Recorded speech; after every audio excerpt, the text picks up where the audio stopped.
په روغتیا برخه کې د پرمختګ یو نوی ګام. زما شاته چې کومه ودانۍ تاسو ګورئ د پالي اباد روغتون کې د سرطاني ناروغیو د درملنې تازه جوړ شوی ځای دی.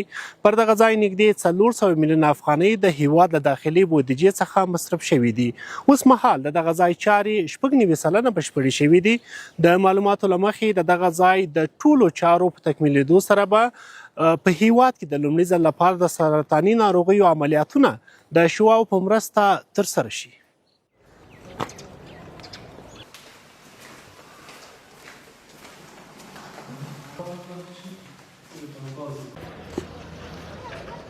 په نړیوالو معیارونو جوړه شوې د 2 پوړیزه ودانۍ د علي اباد تدریسي روغتون هغه برخه ده چې د یوې سختې او وژونکې ناروغۍ درملنه پکې کیږي.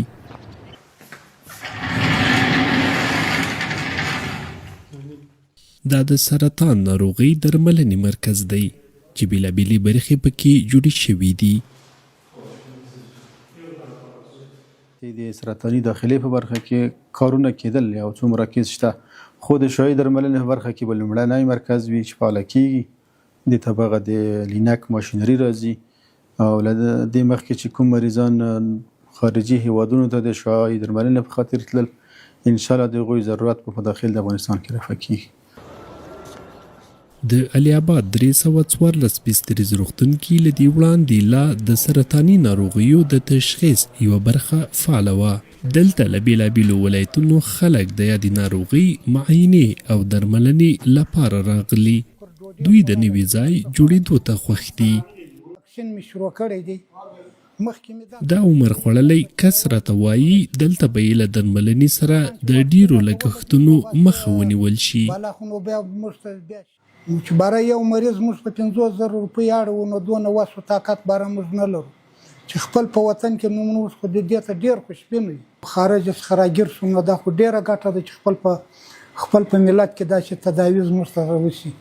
خب یک جای خوشبختی است که ما در سه تبابت یک پیشرفت برامون میشه که در وطن خودمون پیسه مصرف نشه یا مردم ما به تکلیف نشن 6 ماه 7 ماه به خاطر ویزا یا رفت آمد به کشورهای بیرونی یا ایران یا پاکستان یا جای دیگه. خب یک جای خوشبختی است، یک جای خوشبختی.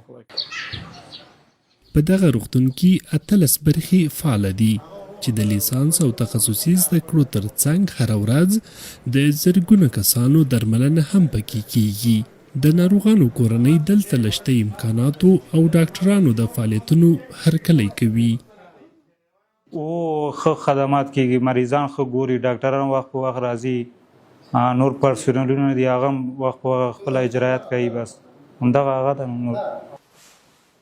د معلوماتو له مخې د سرطاني ناروغیو درملنې دغه مرکز په جوړېدو سره به د سیمې په کچه د وړانګو یا شوا له لارې د درملنې خدمات وړاندې شي چې له امله به یې په هیواد کې د ګڼ شمېر سرطاني ناروغیو درملنه ممکنه شي.